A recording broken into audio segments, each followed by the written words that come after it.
Finance minister बैठी हैं। अब युवाओं के लिए आपने क्या किया? बजट में आपने इंटर्नशिप प्रोग्राम की बात करी और यह शायद एक मजाक है, क्योंकि आपने कहा कि ये इंटर्नशिप प्रोग्राम सिर्फ हिंदुस्तान की 500 सबसे बड़ी कंपनियों में होगा और 99% जो हमारे युवा हैं उनको इस इंटर्नशिप प्रोग्राम से कुछ लेना देना नहीं, कोई फायदा नहीं होने वाला है। तो आपने पहले टांग तोड़ दी और उसके ऊपर आप बैंडेड लगाने की कोशिश कर रहे हैं। मेन मुद्दा आज युवाओं का एग्जाम पेपर लीक है। जहां भी हम जाते हैं आपने बेरोजगारी का चक्रव्यूह बना दिया इनके लिए, और जहां भी हम जाते हैं वो कहते हैं देखिए बेरोजगारी है मगर पेपर लीक भी होता है। तो आपने एक साइड पेपर लीक चक्रव्यूह, दूसरी साइड बेरोजगारी चक्रव्यूह। पेपर लीक मैं आपको बताता हूं 10 साल में 70 बार हुआ है। अगर आप जानना चाहते हैं, 10 साल में 70 बार हुआ है। तो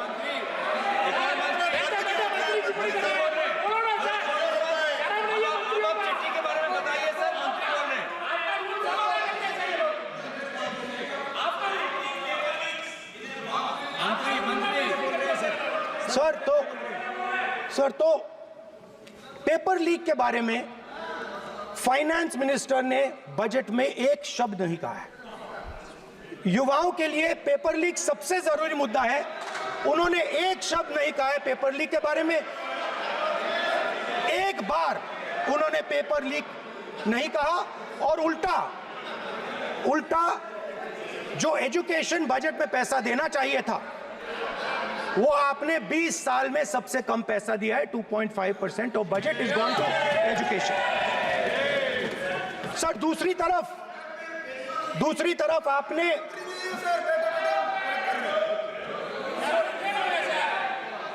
आपकी नहीं मानते सर, ये रनिंग कमेंट्री कर रहे हैं सर। दूसरी तरफ पहली बार सेना के जवानों को आपने अग्निवीर के चक्रव्यूह में फंसाया। सही बात। इस बजट में अग्निवीरों के पेंशन के लिए 1 रुपया नहीं है। आप अपने आप को देशभक्त कहते हो, मगर जब अग्निवीरों की मदद करने की बात आती है, जवानों को पैसा देने की बात आती है, तो बजट में आपको 1 रुपया नहीं दिखाई देता। उनकी पेंशन के लिए 1 रुपया आपने नहीं दिया। तो उनको आपने अग्निवीर के चक्रव्यूह में फंसाया। उसके बाद सर जो अन्नदाता हैं वो चक्रव्यूह से निकलने के लिए, आपके चक्रव्यूह से निकलने के लिए जो आपने बनाया 3 काले कानून, जमीन अधिग्रहण बिल को आपने कमजोर किया, उनको आप सही दाम नहीं देते हो। इस चक्रव्यूह से निकलने के लिए उन्होंने आपसे सिर्फ एक चीज मांगी है, 2 चीजें नहीं मांगी है, सिर्फ एक चीज मांगी है। उन्होंने कहा है कि हमें लीगल गारंटीड एमएसपी देना। आपने उनको बॉर्डर पे बंद कर दिया, रोक दिया, आज तक रोड बंद है। आप उनसे बात करने को तैयार नहीं है। वो यहां आए, मुझसे मिलने आए, आप उनको अंदर नहीं आने दे रहे।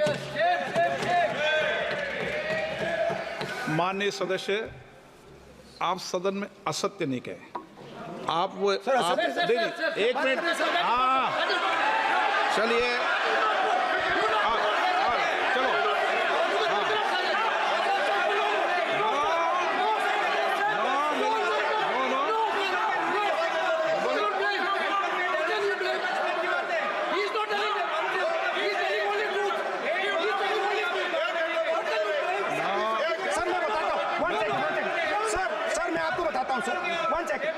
सर मैं आपको फैक्ट बताता हूं सर, जो मुझे एक सेकंड।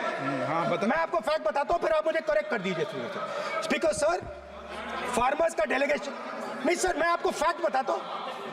पर आपके माननीय सदस्यों को कह दें वो सदन पर आरोप नहीं लगाए। रिपोर्ट से बोलता हूं मैं, बिना रिपोर्ट के नहीं बोलता हूं। बोलिए, उनको बोलने दीजिए, उनको बोलने दीजिए।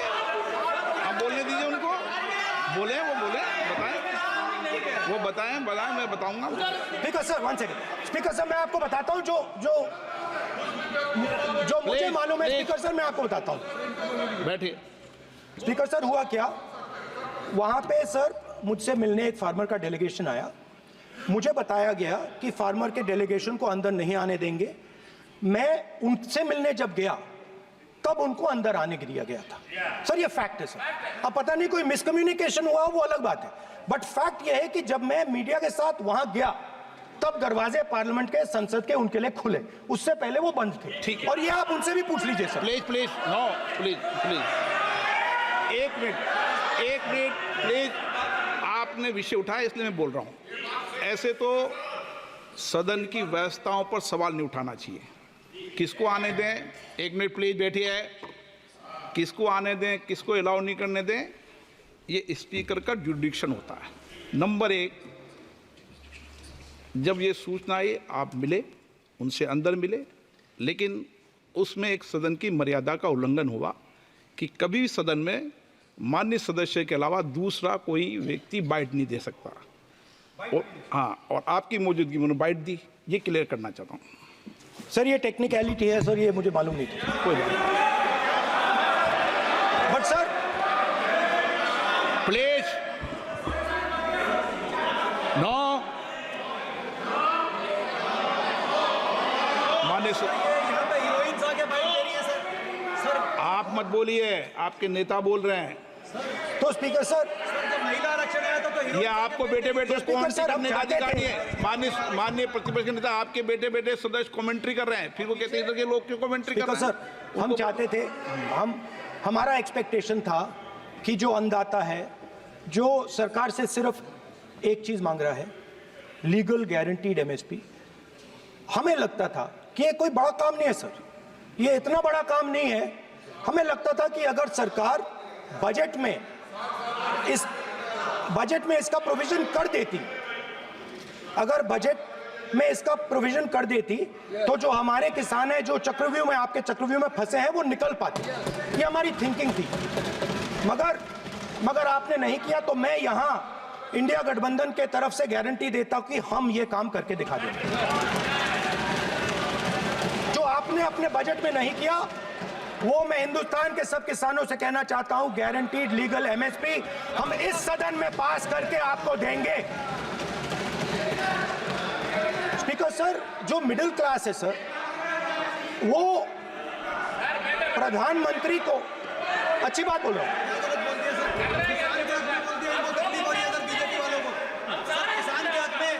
अगर नेता विपक्ष बोल रहे हैं तो आप बैठे बैठे टिप्पणी आप मत करो। आप करोगे तो वो भी करेंगे। आप मत करो, मैं सब साइलेंट करो। प्लीज फिर टिप्पणी कर रहे हो आप, प्लीज।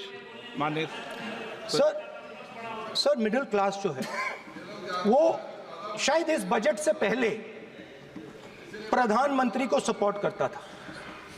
जब प्रधानमंत्री ने कोविड के समय उनसे थाली बजवाई थी, तो उन्होंने दबा कर थाली बजाई,